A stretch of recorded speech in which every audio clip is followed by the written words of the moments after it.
네, 오늘은 유다서 두 번째 시간입니다. 이단이 침투한 교회에게라는 제목으로 하나님 말씀을 전하도록 하겠습니다. 유다서 구조를 다시 한번 생각해 보면 서론, 본론, 결론으로 나누어지게 되는데 서론은 1절에서 4절까지의 내용이고 본론은 5절에서 16절까지, 결론은 17절에서 25절까지로 되어 있습니다. 저희가 지난 시간에 10절까지 했기 때문에 중반부를 하다가 본론 부분을 하다가 마쳤어요. 좀 다소 어색하게 마치는 감이 있었습니다. 자, 서론에서는 기록 목적에 대해서 말씀을 하고 있는데요. 이단들이 침투했기 때문에 단번에 주신 믿음의 도를 위하여서 힘써 싸우라는 그런 기록 목적을 가지고 있습니다. 힘써 싸우라. 그리고 본론에서는 불경건하고 부도덕한 이단의 특징과 그들의 결말에 대해서 경계를 하는 내용이 나오고, 결론 부분에서는 믿음 위에 자기를 세우고 하나님의 사랑 안에서 자신을 지키라라는 권면을 하게 됩니다. 자신을 세우고 자신을 지키라는 권면이에요. 이렇게 하는 것이 믿음의 도를 위해서 힘써 싸우는 것입니다. 그리고 마지막은 너희로 그 영광 앞에 흠이 없이 기쁨으로 서게 하실 이 하나님께 영광을 돌리라라는 송영으로 마치고 있습니다. 하나님의 영광 앞에 흠없이 기쁨으로 서기 위해서는 믿음의 도를 위해서 힘써 싸워야 될 필요가 있기 때문에 이 서신을 기록을 하고 있는 거예요. 우리도 마찬가지입니다. 우리의 구원은 하나님의 은혜로만 주어지죠. 오직 하나님의 은혜로 주어져요. 그런데 우리가 힘써 싸우지 못하면 그 구원을 이루지를 못합니다. 이게 다소 모순되는 말처럼 들리겠지만 그리스도께서 시작하셨고 구원을 시작하셨고 마치시는데 그 마치는 모든 일정들 가운데서 우리와 함께 하시면서 싸워 나가게끔 하신다라는 거예요.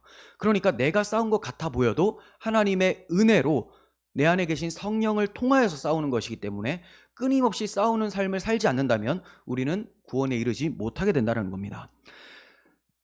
자, 오늘 본문은 11절부터인데 화 있을진저 이 사람들이여 라고 하면서 이단들에게 화가 있을 것을 말씀하고 있습니다. 주님께서도 당시 종교 지도자들에게 독사의 자식들아 너희들에게 화가 있을 것이다 라고 7번이나 말씀하셨어요. 화 있을진저, 화 있을진저. 이상하지 않습니까? 저 이단들이나 종교 지도자들은 유대인들이에요. 유대인들. 하나님의 백성이죠. 그들은 누구의 자손입니까? 아브라함의 자손이에요. 아브라함. 그럼 하나님께서 아브라함에게 어떤 약속을 해주셨습니까? 복의 근원이 되게 해주시겠다. 내 씨로 말미암아 천하 만민이 복을 받을 것이다 라고 말씀해 주셨어요. 천하 만민이 복을 받을 텐데 아브라함의 자손인 이 유대인들은 왜 복이 아니라 화를 받게 된다라고 말씀하고 있을까요? 자, 그것은 그냥 복이 주어지는 것이 아니라 내 씨로 말미암아 복을 받을 것이다 라고 말씀하셨죠.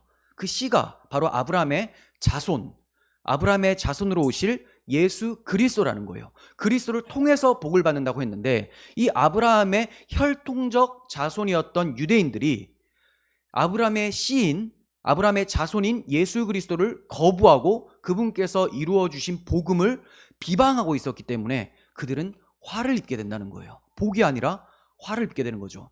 태생적으로는 복받는 구조를 가지고 태어났지만 그들이 예수 그리스도를 거부함으로써 결국 아브라함의 자손 되기를 거부함으로써 화에 이르게 된다라는 것을 말씀하고 있는 것입니다. 그리고 이들은 그 자손 예수 그리스도의 피로 사신 교회를 계속해서 병들게 하고 있고 그 죄에서 해방시켜 주신 그 교회들을 비방하고 정죄하고 있는 그런 악을 저지르고 있었기 때문에 화를 입는다라고 말씀하고 있는 것입니다.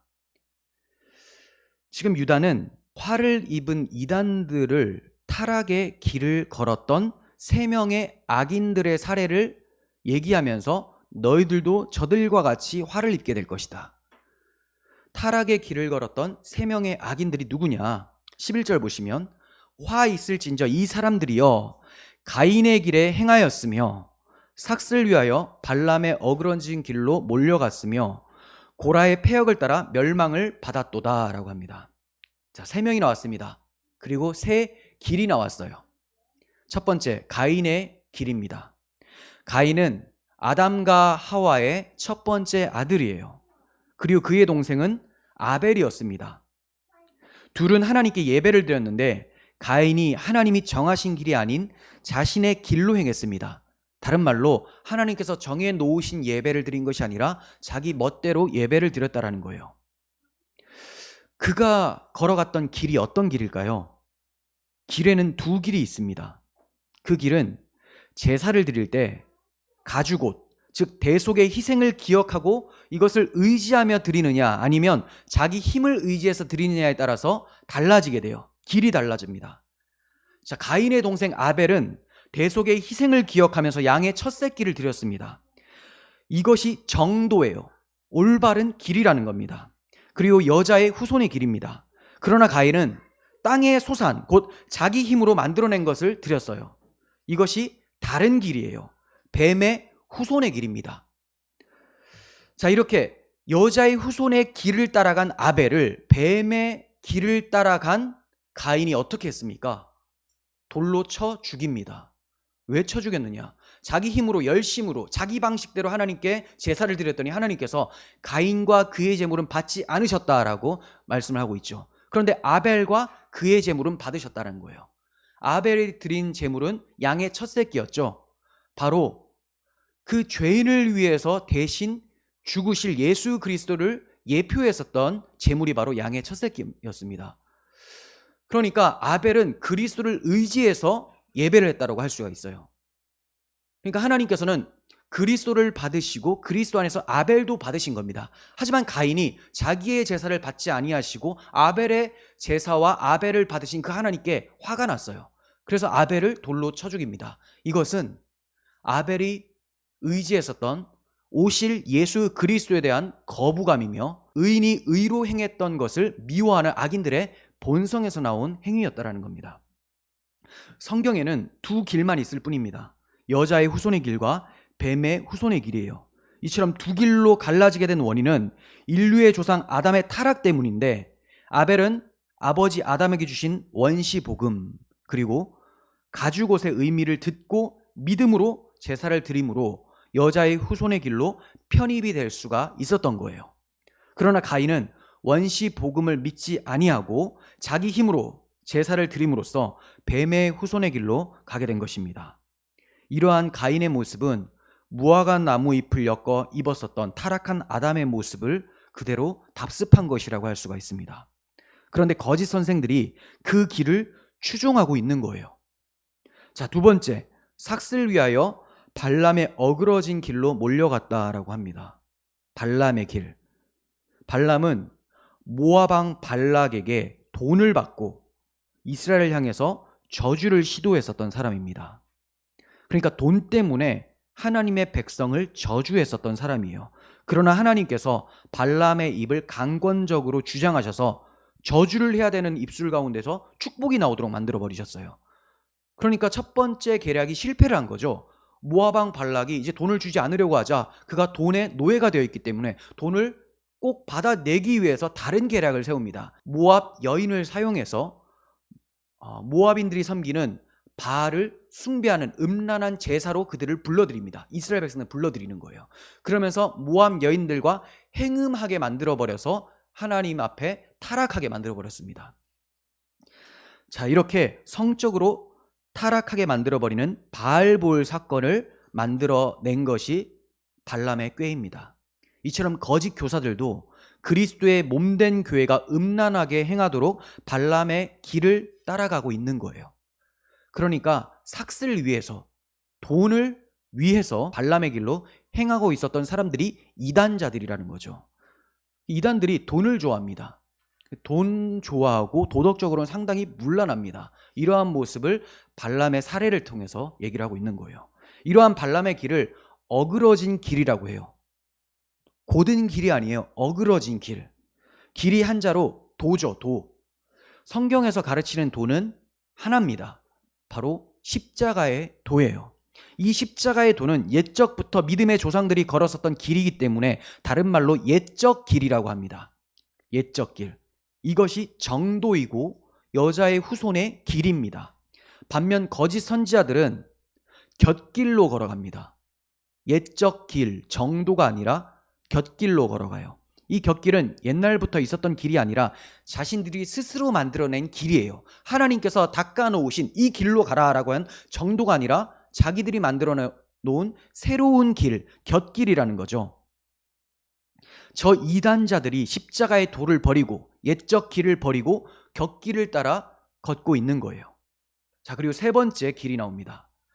고라의 패역의 길이에요. 고라의 패역의 길. 고라가 누굽니까?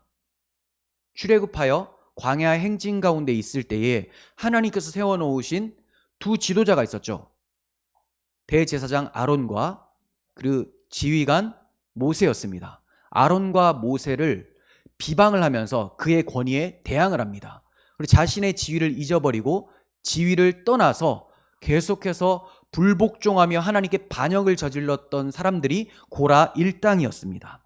고라 일당도 출애굽한 이스라엘 백성입니다. 자, 그러니까 하나님 보여주신 한 길로 가다가 패역의 길로 빠져버린 거죠. 곁길로. 그러니까 고라는 교만해서 권위에 도전하며 비방하는 자의 대명사로 등장을 했고요.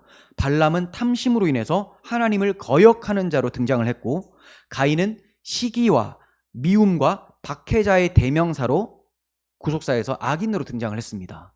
그런데 지금 교회에 침투한 이 이단들이 이 세 명의 길을 따라가고 있는 거예요. 비방을 좋아하고 돈을 숭배하고 그리스도를 박해하는 자들이 바로 이단들이다라고 말씀하고 있는 겁니다. 12절 상반절 보시면 그들은 기탄 없이 너희와 함께 먹으니라고 합니다. 기탄 없이 함께 먹는다. 근데 어떤 이가? 그들이. 누구와? 너희와라고 해요. 그들과 너희가 대조되고 있습니다. 그들은 저 이단자들이고요. 너희는 하나님의 교회, 참 성도들 얘기를 합니다. 이 두 부류는 절대 섞일 수가 없는 부류예요. 그리스도를 대적하는 자들과 그리스도 안에 있는 자를 섞일 수가 없는데 지금 상태가 어떻습니까? 함께 먹고 있어요. 함께. 거리낌 없이, 기탄 없이 함께 먹고 있다. 아주 심각한 상태라는 거죠. 거짓 교사들이 주의 몸된 성찬에 참여하고 있었다는 겁니다. 그래서 저 이단자들이 얼마나 위험한지를 6가지로 말씀하고 있습니다. 너희가 함께 먹는 저 이단자들이 얼마나 위험한지, 같이 먹다가 너희도 크게 부패할 수 있다라는 것을 경계하기 위해서 6가지로 말씀하는데, 첫 번째가 12절 중반부에 너희 애찬의 암초요라고 합니다. 애찬의 암초. 구원을 향해서 나아가는 구원선이 바로 교회입니다. 구원의 방주예요. 근데 여기에 암초가 있는 거예요. 걸리면 좌초되죠. 전복됩니다. 위험하다라는 거예요. 저들과 함께 있으면 안 된다. 그리고 12절 중반절 자기 몸만 기르는 목자라고 합니다. 자기 욕망을 위해서 많은 영혼들을 사냥하고 있는 사람들이 이단들이다라는 겁니다. 거짓 목자죠. 선한 목자이신 예수님은 양들을 위해서 자기 목숨을 내어놓는데 이 거짓 목자들은 자기 욕망을 위해서 사람들을 부립니다. 자기 수하해놓고 종처럼 부립니다. 유다는 지금 영적으로 어린아이 상태에 있는 성도들을 가리켜서 비난하고 있는 것이 아니에요. 오히려 그런 자들은 불에서 끌어내어 구원하라라고 말씀하고 있습니다. 유다는 유력한 교사들을 비판하고 있는 거예요. 교사들. 주님께서도 뱀들아, 독사의 새끼들아, 너희가 어떻게 지옥의 판결을 피하겠느냐라고 하면서 교사들을 비방했습니다. 교사들. 한국교회 성도님들이 이단에 많이 노출되어 있습니다. 그리고 지금 여기서 말하는 이단은 교회에서 이단이라고 정의를 내린 이단이 아니에요. 아직까지 이단인지 아닌지 헷갈리는 그런 잘못된 교리를 가지고 있는 사람들이에요. 그러다 보니까 교인들이 더 많이 휩쓸리겠죠. 너무 안타깝고 답답합니다. 그런데 유다는 그런 사람들은 불쌍히 여기라고 하고요. 교사에 대해서는 상당히 비방을 하고 있는 것을 보게 돼요. 자, 이것은 그만큼 책임감이 크다라는 거죠. 종교 지도자들은 하나님께서 불쌍히 여겨주시는 표현을 제가 보지를 못했습니다. 거기에 추종해서 따라가고 있는 연약한 신자들에 대해서는 유다가 이후에 살펴보겠지만 긍휼히 여기라라는 표현이 많이 나와요. 하지만 지도자들은 그러지 않아요. 요한 2서에 보면 그런 거짓 교사들, 적그리스도는 집에 들이지도 말고 인사도 하지 말라 이렇게 얘기를 합니다. 상대를 하지 마라. 그런데 이단에 빠져있는 성도들은 그들을 불에서 구원해내라 라고까지 얘기를 합니다. 이처럼 우리가 선생되는 것을 조심해야 됩니다. 어떤 사람들 조금만 자신이 공부를 많이 하고 지식이 있는 것이라고 생각이 되면 남을 가르치고 싶어 합니다. 이 교만입니다. 야고보서 3장 1절 보시면 내 형제들아 너희는 선생된 우리가 더 큰 심판을 받을 줄 알고 선생이 많이 되지 말라. 남을 가르치고 싶어서 인정받고 싶어서 선생되려 하지 마시고 많이 알수록 교만하지 마시고 잘못 알고 있는 것이 없는지 살펴봐야 할 것입니다. 자, 세 번째 12절 하반절인데요. 바람에 불려가는 물 없는 구름이요 라고 합니다. 바람에 불려가는 물 없는 구름. 자, 바람에 불려간다, 가볍다라는 거예요. 물 없는 구름, 거짓되었다라는 겁니다. 그러니까 가벼움과 거짓됨을 나타내고 있어요. 거짓 교사들은 무게 없는 자들이에요. 진리라는 하나님의 무거운 하나님의 영광을 가지고 있지 않기 때문에 그들의 교리는 가볍고 그들의 행실은 가볍습니다. 자, 그들의 교리는 하나님의 영광이라는 엄중함이 없기 때문에 가벼워요. 그 가벼운 교리를 가지고 있으니 삶도 가볍습니다. 다만 목소리만 무겁게 해요. 목소리만 권위 있는 척 무겁게. 저들은 바람에 불려가듯 사라져버릴 가벼운 자들이다 라고 말씀하고 있어요. 이뿐 아니라 저들은 남들에게 진리를 가르쳐 줄 듯이 말은 하는데 정작 진리를 하나도 가르쳐 주지를 못합니다. 이것을 물 없는 구름이라고 해요. 농사하는 사람들이 구름을 원하죠. 비가 내려야 되니까. 그래서 구름이 딱 오면 기대를 하게 됩니다. 나에게 물을 내려주겠구나, 비를 내려주겠구나. 하지만 그냥 쓱 지나가 버리고 마는 거예요. 거짓되다라는 거죠. 마치 이와 같아요. 이단자들은 자신이 뭔가 구원에 이르는 지식을 가지고 있는 것처럼 말은 하지만 그 지식을 배우면 오히려 영생을 얻지 못한다라고 말씀하고 있는 것이죠. 자, 그리고 네 번째, 죽고 또 죽어 뿌리까지 뽑힌 열매 없는 가을나무라고 합니다. 여기서 가을나무라는 것은 잎이 마르고 열매도 맺지 못하는 죽은 것과 다름없는 상태의 나무를 의미해요. 가을나무. 그런데 뿌리까지 뽑혔다고 하죠. 그러니까 한마디로 죽고 또 죽었다, 완전히 죽어버린 상태다라는 것을 얘기를 하는 거예요. 이것은 저 이단자들이 영적으로 잠들어져 있는 상태뿐만이 아니라 영적으로 하나님이 우리의 영적 뿌리이신데 그 뿌리로부터 완전히 뽑혀져서 완전히 죽은 사람들이다. 기독교인 아니라는 겁니다. 그래서 유다가 쓸 때는 긍휼이 없어요. 저들에 대해서. 저들은 그냥 가짜다. 원래 성도인데 잠깐 저런 잘못된 교리에 기웃거리는 것이 아니라 토대부터가 잘못되었다는 겁니다. 토대부터. 자, 다섯 번째, 자기 수치의 거품을 뿜는 바다의 거친 물결이요 라고 하죠. 자기 수치의 거품을 뿜는 바다의 거친 물결. 참 문학적입니다. 거품을 뿜는 바다의 거친 물결이라는 것은 파도죠.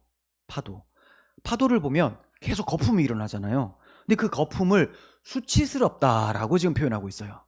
이 거품이 있는 것이 뭐냐? 바로 수치스러운 비진리와 수치스러운 부도덕을 전혀 수치스럽지 않게 여기면서 마음껏 사람들 앞에서 자랑하고 가르치고 행하고 있는 이단자들의 모습을 얘기를 하는 거예요. 파도가 어떻습니까? 한 번 치고 마는 게 아니죠. 치고 또 치고 거품을 일으키고 또 일으켜요. 저 이단자들이 잘못된 저 수치스러운 교리를 계속 전하고 계속 부도덕함과 방탕함으로 행하고 있으면서 자신의 수치를 알지 못하고 있다라고 지적을 하고 있는 것입니다. 그러면서 사람들에게 야, 이거 지저분한 거 아니야, 이거 더러운 거 아니야, 이렇게 음행하는 거 이거 자연스러운 거야, 하나님께서 주신 성을 마음껏 누려라 하면서 막 아주 음란하게 행하고 있는 것이죠. 자, 여섯 번째, 영원히 예비된 캄캄한 흑암으로 돌아갈 유리하는 별들이라. 저들은 궤도를 떠난 유리하는 별들과 같습니다. 궤도를 떠나버렸어요. 어떤 궤도냐? 복음 진리의 교리라는 궤도 밖으로 나가버렸습니다. 복음 진리의 교리 밖으로. 그러니까 진리의 궤도를 떠나서 유리하는 별들이라는 거예요. 정처 없이 유리 방황하다가 결국 캄캄한 흑암, 즉 하나님의 빛을 떠난 영원한 지옥으로 돌아가게 되는 자들이다라고 말씀하고 있죠. 가인이 하나님 앞에 범죄를 하고 쫓겨나게 됩니다. 그래서 유리 방황하게 되었다라고 성경에서 말씀하고 있죠. 이와 같이 저들은 하나님의 낯을 떠나서 자신들이 악하기 때문에 하나님이 쫓아내신 것도 맞지만 그들이 하나님이 싫어서 떠나버린 겁니다. 그래서 결국 비진리로 행하면서 흑암에 빠지게 된다. 아담의 7대 손 에녹이 이 사람들에 대하여 예언하여 이르되 보라, 주께서 그 수만의 거룩한 자와 함께 임하셨나니 이는 무사람을 심판하사 모든 경건하지 않은 자가 경건하지 않게 행하는 모든 경건하지 않은 일과 또 경건하지 않은 죄인들이 주를 거슬러 한 모든 완악한 말로 말미암아 그들을 정죄하려 하심이라. 자, 에녹이 예언한 이 내용은 성경에는 나오지를 않아요. 하지만 유대인들 중에 구전적으로 내려오는 에녹의 예언을 성령의 감동으로 유다가 기록한 것으로 보여집니다. 그 내용은 주님께서 수만의 거룩한 자와 함께 임하실 거라는 거예요. 그런데 유다가 지금 임하셨나니라고 하면서 과거 시제를 사용하고 있죠. 자, 이것은 선지자들의 특징입니다. 선지자들은 앞으로 다가올 미래가 너무나 확실할 때 과거형을 써버려요. 그냥 하나님이 하신다라고 하신 것은 이루어진 걸로 여겨라 라는 겁니다. 주님께서 수만의 천군 천사와 함께 임하실 건데 이것은 그냥 임하셨다라고 생각해라. 주님은 반드시 임하실 것입니다. 그럼 왜 임하시느냐? 우리를 구원하기 위해서도 이긴 하지만 본문에서는 경건치 않은 자들을 심판하기 위해서라고 합니다. 경건치 않은 자들을 심판하기 위해서. 본문에 얼마나 많이 경건치 않다라는 표현이 나옵니까? 하나님이 그만큼 불경건을 싫어하신다라는 거예요. 그러면 어떤 자가 불경건한 자들인가? 16절, 이 사람들은 원망하는 자며 불만을 토하는 자며 그 정욕대로 행하는 자라. 그 입으로 자랑하는 말을 하며 이익을 위하여 아첨하느니라 라고 합니다. 자, 여러분들 불경건한 사람 하면 그냥 마음대로 자기 멋대로 행하는 사람, 부도덕하게 행하는 사람, 이 정도로만 생각할 수가 있는데 그렇지가 않아요. 아주 자세하게 설명하고 있죠. 원망을 평상시에 많이 하는 사람, 원망. 이 원망이라는 것은 혼자서만 끙끙 앓는 것이 아니라 남을 비방하는 거죠. 원망, 대상이 있어요. 하나님을 원망하고 목사를 원망하고 성도들을 원망하고 이런 대상을 두고 원망을 합니다. 그리고 불만은 마음에서 일어나는 거죠. 그러니까 하나님으로 만족하는 상태가 아니라 불만스러워요. 뭔가 다른 걸로 채워 넣어야 돼요. 왜냐? 하나님이 없기 때문에. 하나님이 정말 계시다면 만족하겠죠. 근데 하나님이 없기 때문에 불만스러워하고 그리고 다른 사람을 향해서 비방을 하며 원망을 하게 됩니다. 그리고 그 정욕대로 행하는 자라. 왜 정욕대로 행하느냐? 하나님으로 만족이 안 되니까 정욕대로 행해서 쾌락을 추구하며 뭔가 공허한 것을 달래보려고 행한다라는 거예요. 그리고 이러한 것을 타락한 본성에서 일어나는 것인데도 불구하고 하나님께서 우리를 이렇게 창조하셨기 때문에 이렇게 살아도 마땅하다라는 식으로 궤변을 늘어놓습니다. 자, 그리고 그 입으로는 자랑을 해요. 자랑 많이 하는 사람 조심하셔야 됩니다. 자랑. 그러니까 굉장히 교만한 거죠. 사실 자랑할 것이 없어요. 그가 정말 뭔가를 잘한다고 해도 그것이 하나님의 은혜로부터 나온 것인데 자랑을 한다면 그가 행한 것이 하나님의 은혜로부터 나온 것이 아닌 거죠. 자기 열심으로 나온 것이고 이것은 죄가 되는 것입니다. 근데 평상시에 이렇게 자랑을 하다가 자기 이익을 위해서는 아첨을 한대요. 자랑을 하다가도 이익을 위해서는 아첨을 해요. 아첨. 얼마나 이율배반적입니까? 하나님께 대해서는 강팍하고 담대하게 행하는 교만한 사람들. 그런데 사람한테는 비굴하고 아첨하는 자가 경건하지 않은 사람이에요. 권력이 있는 사람에게는 아첨을 하고 자기보다 좀 약하다라고 하면 자랑하면서 비방하는 사람. 이런 사람들이 불경건한 사람들입니다. 이렇게 행하는 사람들이 거짓 선지자예요. 이런 사람들에게 화가 있을 거라고 말씀하신 거예요. 이제 유다는 이단에 대한 경계를 마치고 권면을 하기 시작합니다. 자, 이 부분이 핵심적인 내용이라고 할 수가 있어요. 이단이 얼마나 악하고 그들에게 화가 있을 거라는 것은 우리가 계속 살펴봤죠. 자, 그렇다면 교회는 어떻게 해야 되느냐? 권면을 봅니다. 17절부터. 사랑하는 자들아, 너희는 우리 주 예수 그리스도의 사도들이 미리 한 말을 기억하라. 사도들이 미리 한 말, 너무 중요하니까 있겠죠. 꼭 들으라는 거예요. 그들이 너희에게 말하기를 마지막 때에 자기의 경건하지 않은 정욕대로 행하며 조롱하는 자들이 있을 것이다 라고 말씀했다.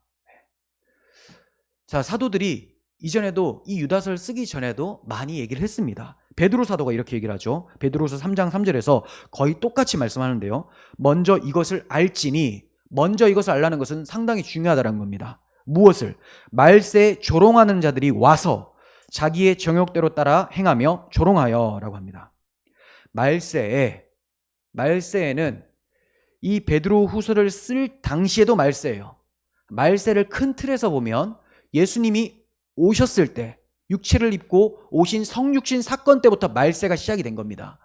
그리고 주님 다시 오실 때까지를 말세라고 해요. 그래서 구약 성도들은 말세의 마지막 때에라고 할 때는 주님 오시는, 메시아가 오시는 때를 가리켰습니다. 자, 그래서 메시아가 오셨습니다. 말세를 살고 있죠. 베드로 사도에게는 지금이 말세예요. 자, 우리가 지금 살아가는 이때에는 조롱하는 자들이 온다. 그래서 아주 정욕대로 행하면서 너희들을 조롱할 것이다. 너희들이 가지고 있는 복음을 조롱할 것이고 너희들의 행실을 조롱할 것이다 라고 얘기하고 있습니다. 바울 사도도 얘기를 합니다. 사도행전 20장 29절. 내가 떠난 후에 사나운 이리가 여러분에게 들어와서 그 양떼를 아끼지 아니하며 또한 여러분 중에서도 제자들을 끌어 자기를 따르게 하려고 어그러진 말을 하는 사람들이 일어날 줄을 내가 아노라. 무서운 말씀입니다. 사도 바울이 이제 다른 곳으로 떠나는데 자기가 떠나면 사나운 이리 물어뜯죠. 양을 물어뜯어서 죽여요. 이 이리가 들어온다는 거예요. 눈치를 보다가 목자와 같은 바울이 탁 떠나니까 싹 침투를 한다는 거죠. 그때 양떼를 아끼지 않아요. 거짓 목자라는 겁니다. 그런데 이 사람이 누구냐? 여러분 중에서도 일어날 것이다. 그러니까 외부에서 침투하기도 하지만 교회 안에서도 이런 거짓 선지자들이 일어날 것이다 라고 말씀하고 있어요. 그래서 제자들을 끌어서, 예수 그리스도의 제자들을 끌어서 자기를 따르게 하고 예수님의 제자 만드는 것이 아니라 자기의 제자를 삼고요, 어그러진 말을 하는 사람들이 일어날 줄을 내가 안다라고 해요. 안다. 어그러진 말, 아까 어그러진 길이 있었죠. 이와 같이 다른 복음을 따라가는 것, 왜곡하는 것, 이것이 어그러진 말입니다. 자, 그리고 사도 요한도 요한 1서 2장 18절에서 아이들아 지금은 마지막 때라 적그리스도가 오리라 한 말을 너희가 들은 것 같이 지금도 많은 적그리스도가 일어났나니 그러므로 우리가 마지막 때인 줄 아노라. 지금은 마지막 때다. 마지막에는 적그리스도가 온다고 말씀하셨는데 지금 우리 눈앞에 많이 보이지 않느냐.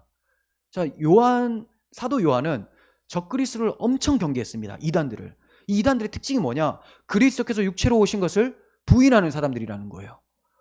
그 그리스도께서 육체로 오신 것을 부인하는 사람들, 지난 시간에 말씀드렸죠.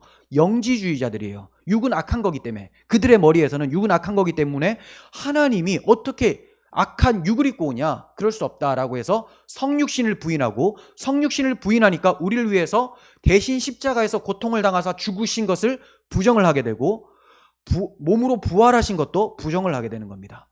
처음부터 끝까지 다 부정하게 되는 거예요. 이게 영지주의자들이라는 겁니다. 기독교에 많이 들어와 있어요. 페이스북에 많습니다.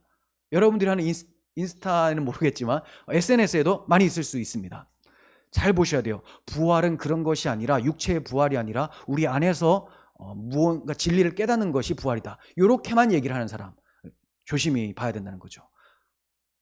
거듭남도 부활의 일종이긴 합니다. 하지만 성경에서 말하는 부활은 육체적 부활을 말하는 거잖아요. 거듭남은 새롭게 태어나는 것이고요, 부활은 썩어질 몸이 죽어 썩지 않는 예수 그리스도께서 부활하신 영광스러운 몸과 같은 그 몸을 입는 것을 부활이라고 하는데, 이것을 부정을 하는 사람들이 일어나요. 요한 때에도 많이 일어났다고 하죠. 많이. 그럼 우리 때에는 더 많이 있겠죠. 더 많이. 요한이서 1장 10절도 봅니다. 누구든지 이 교훈을 가지지 않고 너희에게 나아가거든 그를 집에 들이지도 말고 인사도 하지 말라.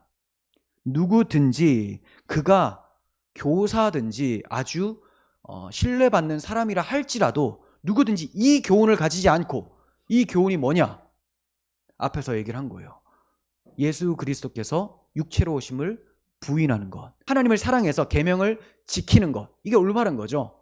근데 이것을 부인하는 것. 그리스도께서 육체로 오심을 부인하고 하나님을 사랑해서 계명을 지키는 것이 잘못됐다라고 말하는 이런 사람들. 이런 사람들이 너희에게 나아오거든 그를 집에 들이지도 말고 인사도 하지 말라.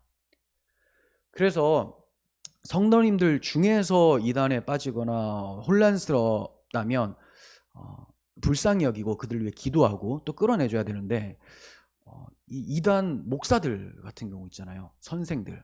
이런 사람들은 상종을 하시면 안 됩니다. 여러분들이 위험합니다. 자, 19절 봅니다. 이 사람들은 분열을 일으키는 자며 육에 속한 자며 성령이 없는 자니라. 자, 이 사람들은 분열을 일으킨다. 성령이 없다.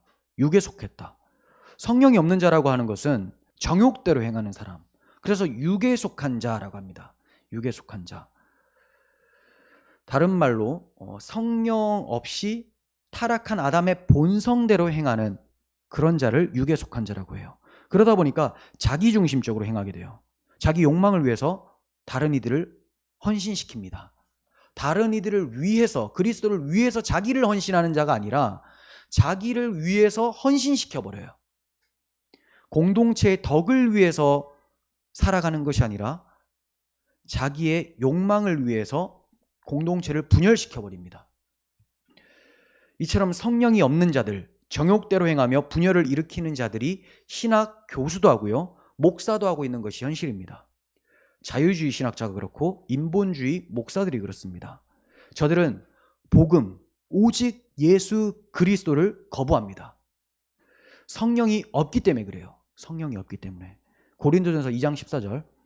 육에 속한 사람은 하나님의 성령의 일들을 받지 아니하나니 이는 그것들이 그에게는 어리석게 보이며 또 그는 그것들을 알 수도 없나니 그런 일은 영적으로 분별되기 때문이라. 육에 속한 사람은 하나님의 성령의 일을 받지 않아요. 그리스도께서 오시고 십자가에서 죽으시고 부활하신 거 다 성령께서 하시는 거죠. 성령께서 우리에게 또 적용시켜 주십니다. 근데 저들은 그것을 전혀 인정하지 않아요. 성령의 열매를 나타내며 사는 것이 아니라 육의 열매들만 나타내며 삽니다. 왜냐하면 성령이 없기 때문에. 20절. 사랑하는 자들아 너희는 너희의 지극히 거룩한 믿음 위에 자신을 세우라 라고 합니다. 자, 첫 번째 권면이 들어오죠. 사랑하는 자들아. 유다가 이단이 침투해서 교회가 흔들리지만 흔들리는 이 교회를 그래도 사랑해요. 그리스도께서 피값 주고 사신 이 교회이기 때문에 유다도 너무 사랑하고 있다는 겁니다. 사랑하는 자들아 너희는 너희의 지극히 거룩한 믿음 위에 자신을 세우라라고 해요. 세우라. 자, 여러분 세우라라는 표현은 건축하라는 거죠. 건물에 비유해서 지금 얘기를 하고 있는 거예요. 우리는 이미 구원을 얻었지만 완공이 된 것은 아닙니다. 지금도 건축해 나가고 있는 중이에요. 이것을 성화라고 해요. 우리 신앙의 완성은 주님께서 재림하시는 날 완공될 겁니다. 이때를 가리켜서 영화라고 합니다. 영화. 건축은 기초가 튼튼해야 하듯이 우리의 신앙생활도 믿음이라는 기초 위에 튼튼히 세워져야 돼요. 믿음은 기초입니다. 나는 믿었으니까 이것으로 끝. 이제 아무 때나 살아도 되겠다라고 하는 것은 믿음 위에 건축하지 않는 행동이에요. 믿음을 기초로 삼고 그 위에 계속 쌓아 나가야 되는 거죠. 그럼 믿음은 어떤 믿음이냐? 예수 그리스도라고 하는 반석을 믿는 그 믿음이죠. 그 반석 위에 신앙을 세워 나가야 되는데 그냥 나는 믿었다 이제 끝 이렇게 돼버리면 짓담한 건물처럼 돼버리는 거예요. 짓담한 건물. 짓담한 건물 보면 어떻게 돼 있습니까? 창문이 들어갈 자리에 빈 공간이 있고요. 벽돌이 막 나뒹굴고 있고 지하실 들어가면 물이 막 고여가지고 썩어 있죠. 이런 상태가 돼버리는 거예요. 우리도 마찬가지입니다. 난 믿는다라고 하지만 믿음을 계속 세워가지 않는 사람은 이렇게 공사를 하다만 지저분한 건물처럼 보여진다는 겁니다. 그래서 사도 베드로는 이렇게 권면합니다. 그러므로 너희가 더욱 힘을 쓰래요. 너희 믿음의 덕을, 덕의 지식을, 지식의 절제를, 절제의 인내를, 인내의 경건을, 경건의 형제의 우애를, 형제의 우애에 사랑을 더하라. 자, 믿음 위에 계속 쌓죠. 쌓고 더 쌓아요. 어떻게 쌓으라? 힘써 쌓으라. 그러니까 신앙생활 힘든 거예요. 물론 성령 충만으로 싸우면 힘들지 않죠. 하지만 우리가 성령 충만을 간절히 원하면서 발버둥 치는 그것이 힘들다라는 겁니다. 그리고 우리가 그렇게 성령 충만 가운데서 믿음을 세워가는 것을 세상이 가만두지 않기 때문에 힘들어요. 방해를 하기 때문에. 예전에 그 포로 생활에서 바벨론 포로에서 돌아와서 하나님의 성전을 다시 쌓으려고 했을 때 방해자들이 많이 있었습니다. 이와 같이 하나님의 성전을 쌓는 일은 방해자가 있기 때문에 굉장히 힘듭니다. 우리도 계속 세워갑니다. 예수 그리스도를 머리로 하고 그의 몸된 교회, 그의 몸을 세워가죠. 성전을 세워가기 때문에 세상은 방해를 합니다. 그래서 힘써 세워가야 되는 거예요. 노아가 방주를 아주 오랜 기간 동안 세웠습니다. 많은 사람들이 조롱하고 박해를 했어요. 그럼에도 불구하고 끝까지 방주를 건축했습니다. 이것이 믿음을 세워가는 거예요. 그리스도의 몸을 세워가는 것이죠. 세운다라는 말은 노력을 암시하는 겁니다. 노력 없이 그냥 기계적으로 나 예수 믿었으니까 알아서 하겠지, 주님께서 알아서 하시겠지, 주님의 주권이라며, 주님의 은혜라며, 개혁주의를, 하나님의 주권을 강조하는 개혁주의를 잘못하면 이렇게 되는 거예요. 잘못하면. 정통 개혁주의에서는 그렇게 가르치지 않습니다. 하지만 개혁주의를 운명론으로 받아들여서 자신의 의지나 하나님께서 우리를 거듭나게 해서 의지를 살려놓으셨다는 것을 간과하면서 기계적으로 자기를 끌어당겨주기를 원하는 것, 이것이 바로 잘못된 교리라는 거죠.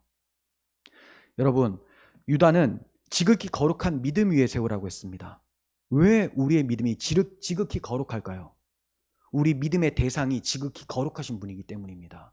하나님의 아들이신 거죠. 그 아들의 복음, 그리스도의 복음 위에 우리의 신앙을 계속 세워나가야 돼요. 경건의 삶을 살아가야 되는 것입니다. 20절 하반절. 자, 두 번째는 성령으로 기도하라라고 하십니다. 성령으로 기도하라. 그리스도의 몸, 그리스도의 성전을 세워가는 것은 내 열심으로 세워가는 것이 아니다라는 것을 가르쳐주고 있는 거예요. 우리가 자칫하면 힘써 세우라라고 하니까 내가 노력하는 것은 맞는데 하나님을 의지하지 않고 세울 수 있는 위험이 있겠죠. 그래서 유다는 너희가 힘써 세워라고 하고 성령으로 기도해라라고 하는 겁니다. 기도해라. 그러면 너희 안에서 성령께서 일하실 것이다. 하지만 이단자들은 기도를 해도 자기 열심을 합니다. 내가 지금 기도 몇 시간 했기 때문에 복을 주실 거야. 기도 몇 시간 했기 때문에 너희들과 달라. 이렇게 생각을 하거나, 또는 음악에 심취해서 신비주의를 추구하거나, 기도는 진리를 이해한 삶 그 자체다라고 하면서 기도 자체를 하지 않으려고 하는 그런 사람들이 있었어요.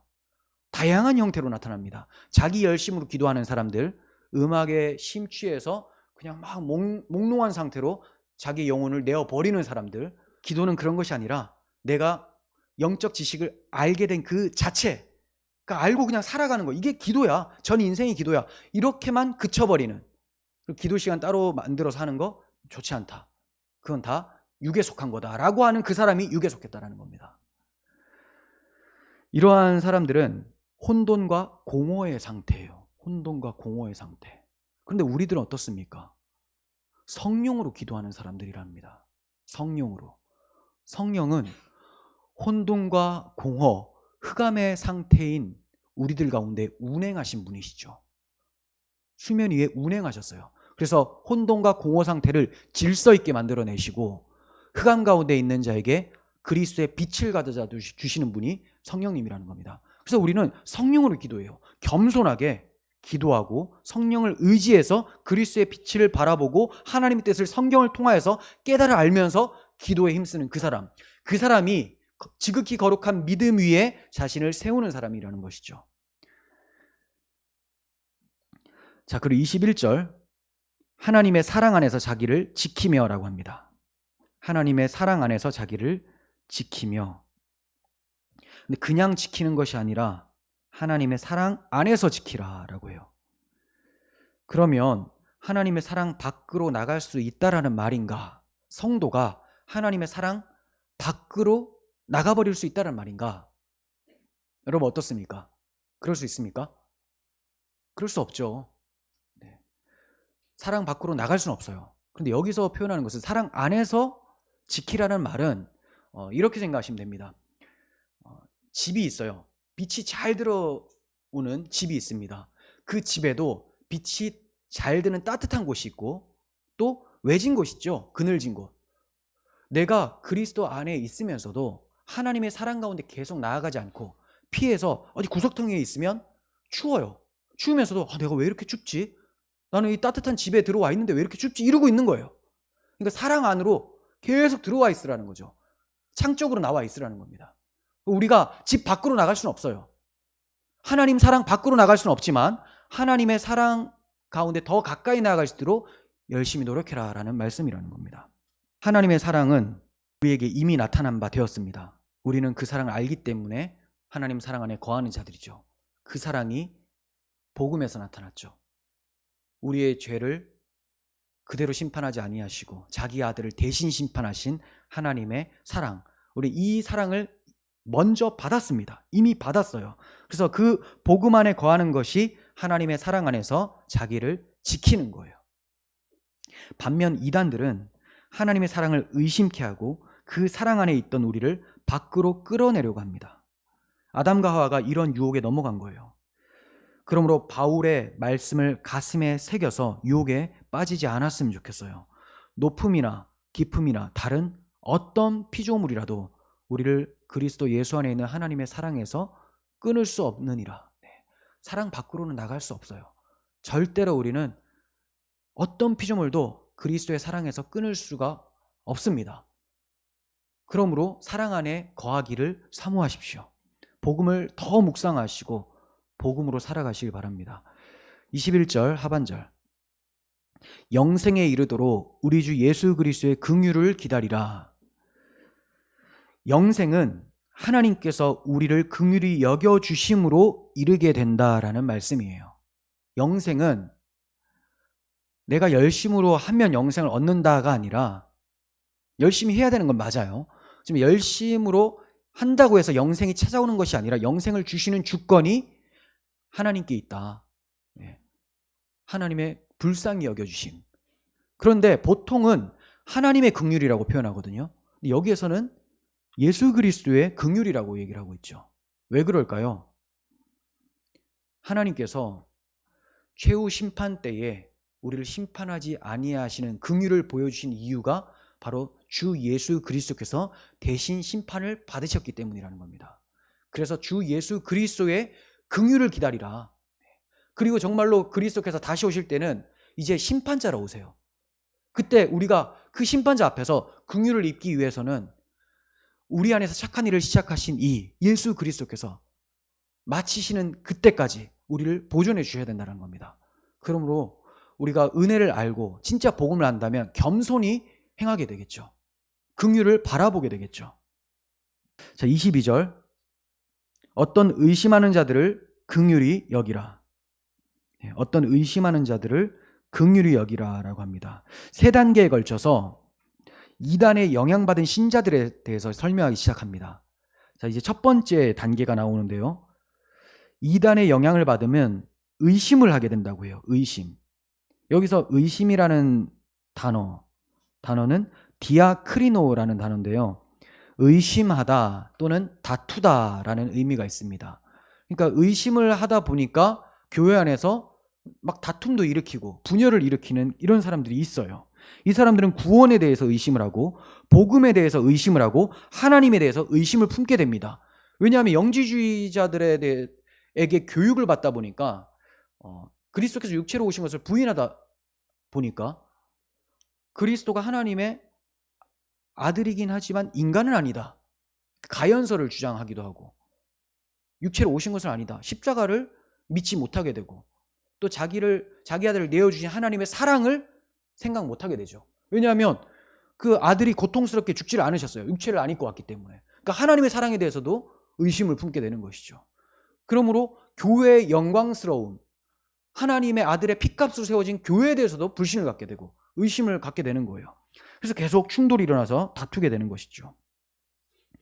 그런데 그리스도의 긍휼을 기다리는 성도라면 의심을 품은 연약한 형제를 긍휼히 여겨야 마땅하다라고 합니다.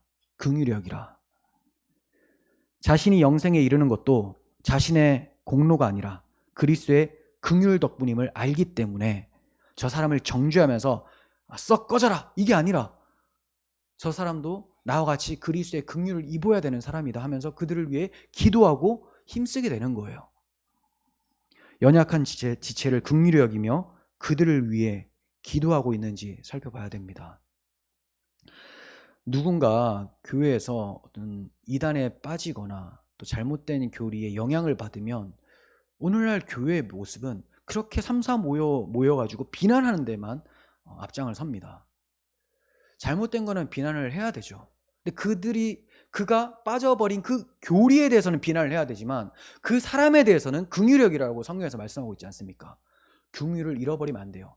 그렇다면 긍휼을 잃어버리고 비난을 한다면 그 사람은 자기가 가지고 있는 지식이 자기 열심으로 얻은 것이라고 착각하고 있는 겁니다. 그리스도의 긍휼로 자기가 구원을 받은 것이 아니라 자기가 잘했기 때문에 구원받은 것이라고 착각하기 때문에 다른 사람에 대해서 저렇게 비난하고 정죄를 하는 것이죠. 자, 23절. 또 어떤 자를 불에서 끌어내어 구원하라. 자, 이번에 이단에 빠진 사람은 조금 더 심각한 사람입니다. 앞에서는 이단의 영향을 받아서 의심을 하는 사람이에요. 정말 그리스도께서 죽으신 것이 아닌가? 정말 부활하신 것이 아닌가? 이런 이제 의심이 찾아오고 다툼이 일어나는데 지금 이 사람 같은 경우는 불 속에 있어요. 쑥 들어가 버렸습니다. 쑥 들었어요. 자, 의심을 넘어서 복음을 뒤로하고 다른 복음을 따라가 버린 사람. 우리는 그러한 불 속에 있는 저들을 구원하기 위해서 힘써야 됩니다. 그렇게 쑥 들어가 버린 사람까지도 불 속에서 구원하기 위하여 힘써라라고 말씀하고 있죠. 그러니까 하나님께서 유다를 통해서 얼마나 잃어버린 영혼을 애타게 찾으시는지를 우리는 볼 수 있습니다. 근데 이단 교사에 대해서는 이런 방법 없어요. 하지만 영혼들, 성도들을 향해서는 애타게 찾고 계시죠. 불이 붙은 집에서 잠들어 있는 형제를 보고 여러분들 어떻게 하시겠습니까? 빨리 깨어나라고 소리치지 않겠습니까? 근데 그 영혼이 계속해서 잠들어 있어요. 그럼 어떻게 할 거예요? 어쩔 수 없다. 불에 타 죽던지 말던지 이 정도로 소리 질렀으면 됐지. 이렇게 하고 말 것이냐? 들어가서 구원해내라는 거예요. 이건 어렵습니다. 이건 무서운 거예요. 내가 들어가다 내가 불에 타 죽을 수도 있어요. 그럼에도 불구하고 끌어내라라고 하는 거예요. 잠들어 있으니까 못 깨고 있다. 네가 위험을 무릅쓰고 가서 찾아와라. 그렇다고 여러분들이 뭐 이단에 빠진 사람들 무조건 가서 이단의 속을 들어가서 끌어낸다. 이러다가 여러분들 불타 죽습니다. 자기의 군번을 잘 아셔야 돼요. 신앙의 위치를 잘 아시고. 이거는 하나님의 마음을 얘기를 하는 거예요. 마음. 물론 교회의 질서 가운데서 할 만한 사람들이 전략적으로 하는 거예요. 전략적으로. 막 이 말씀만 보고 불 붙은 집에서 내가 끌어내줘야지 하다가 2명 구원해내야 될 판이 되는 거예요. 그러지 마시고 그 마음을 아시라는 겁니다. 이렇게 위험을 무릅쓰고 한 영혼을 불타는 지옥에 버려두겠느냐? 빨리 끌어내라. 야고보서 5장 19절. 내 형제들아, 너희 중에 미혹되어 진리를 떠난 자를 누가 돌아서게 하면 너희가 알 것은 죄인을 미혹된 길에서 돌아서게 하는 자가 그의 영혼을 사망에서 구원할 것이며, 미혹된 길에서 돌아오게 하면 영혼을 구원하는 거다. 우리가 전도를 하는 것도 너무 중요하죠. 그 사람들도 다 세상이라는 잘못된 교리에 넘어져 있는 사람들이에요. 이 사람들도 구원해내야 되고요. 복음을 받았다가도 의심이 찾아오고 넘어진 사람들, 이 사람들도 이렇게 세워내야 된다는 겁니다. 이게 너무나 귀한 일이에요. 그래서 올바른 복음을 가르치고 전하는 것은 너무나 중요한 것이죠. 다니엘서 12장 3절. 많은 사람을 옳은 대로 돌아오게 한 자는 별과 같이 영원토록 빛나리라. 많은 사람을 옳은 대로 돌아오게 하는 그 사람이 누구냐? 바로 예수 그리스도시죠. 그리고 그리스도의 제자된 우리들이 그 빛 대신 그리스도를 전파함으로써 우리도 그 역할을 하게 되는 거예요. 그리스도만이 많은 사람을 옳은 대로 돌아오게 하는데 그 영광스러운 그리스도의 사역에 우리를 동참시켜 주셨다는 겁니다. 물론 행하시는 분은 그리스도시지만 우리를 사용하신다는 것이 얼마나 큰 은혜입니까? 이 일에 귀하게 동참되는 우리들이 되었으면 좋겠습니다. 자, 23절 하반절. 또 어떤 자를 그 육체로 더럽힌 옷까지도 미워하되 두려움으로 긍휼히 여기라. 상태가 아주 심각한 사람이 나왔습니다. 그러니까 앞에서 제일 처음 단계는 이단 교리의 영향을 받아서 의심을 한 단계, 두 번째는 교리가 완전히 들어와서 복음을 부정하고 있는 상태.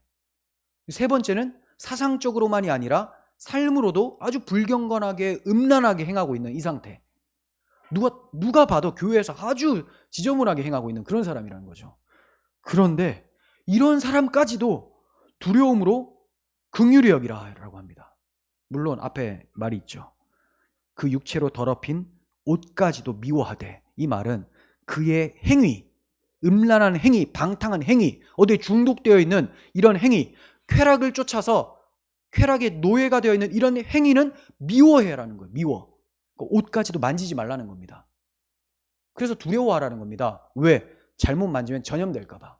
구약 시대에는 이제 부정한 자가 있었죠. 시체를 만지자는 부정했고, 어떤 부정한 짐승을 만지면 부정했고, 이런 부정한 것을 만지면 자기가 부정케 되는 거예요. 이와 같이 이 음란한 행위를 자기가 고쳐내겠다 하면서 무턱대고 나가면 자기도 음란에 빠질 수가 있다는 겁니다. 누가 음란하게 막 행하고 있어요. 야, 그러면 안 돼 하면서 갔다가 너도 이 좋은 거 함께 하자 하니까 하면서 갑자기 이제 눈이 돌아가서 빠질 수도 있다는 거죠. 위험합니다. 그렇게 빠져버리면 하나님의 진노를 받게 돼요. 그게 불이죠. 불을 태우는 거는 이단 교리예요. 지옥의 불을 때우는 것은 이단 교리입니다. 그리고 하나님은 그 지옥의 이단 교리에 합당한 불을 던져주시는 것뿐이죠. 땔감을 가져오는 것은 이단 교리라는 거예요. 그래서 우리는 이제 두려운 마음으로 그들을 긍휼히 여겨라. 두려워만 하라라고 하면 접근을 안 하겠죠. 하지만 또 긍휼히 여기래요. 전염병에 걸린 사람처럼, 우한폐렴에 걸린 사람들 우리가 불쌍하잖아요. 근데 이제 섣불리 다가다가 나도 걸리는 거예요.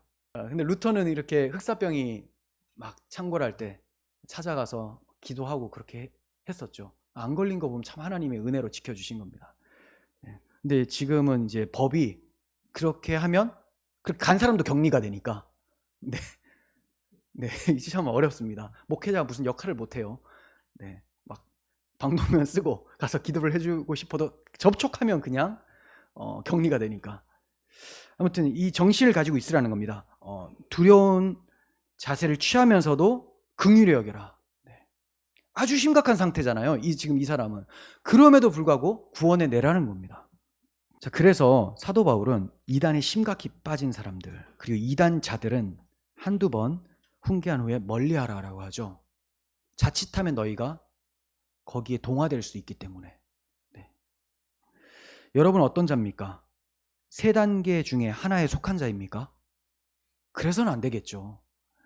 우리 모두가 단번에 주신 믿음의 도를 위해서 힘써 싸우는 자들이었으면 좋겠어요.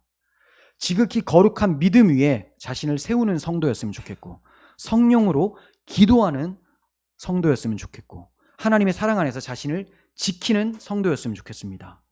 그리고 그리스도의 긍휼을 기다리면서 그 긍휼을 맛본 자처럼 이단에 빠진 자들을 긍휼히 여기면서 불 속에서 구원해내는 그런 성도가 우리 밝은빛 교회였으면 좋겠습니다.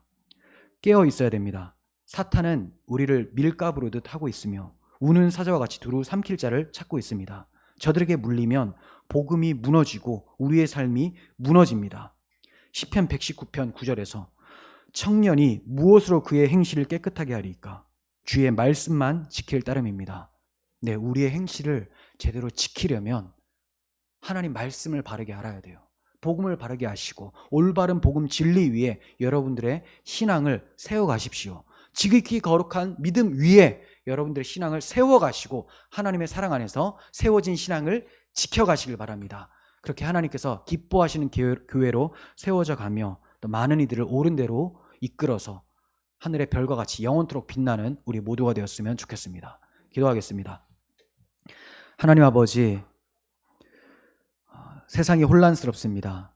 교회가 이 혼란스러운 세상에서 질서를 가져다 주는 역할을 해야 되는데 교회 또한 혼란스러운 세상이 되어버렸습니다. 교회가 지극히 거룩한 예수 그리스도는 반석을 믿는 믿음을 버렸기 때문입니다.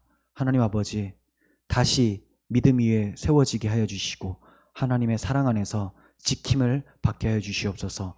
겸손히 성령을 구하고 그리스도의 긍휼을 기다리며 성령으로 기도하며 잘못된 자들, 실족한 자들을 구원해내기 위해서 기도하고 힘쓰는 저희들이 되게 하여 주시옵소서. 세상의 풍조를 따라서 잘못된 가치관을 따라서 흘러가는 믿음 없는 교회 되지 않게 하시고 잘 분별하여 하나님이 기뻐하신 뜻대로 행하며 하나님께 영광 돌리는 교회로 서게 하여 주시옵소서. 우리 구주 예수 그리스도의 이름으로 기도합니다. 아멘.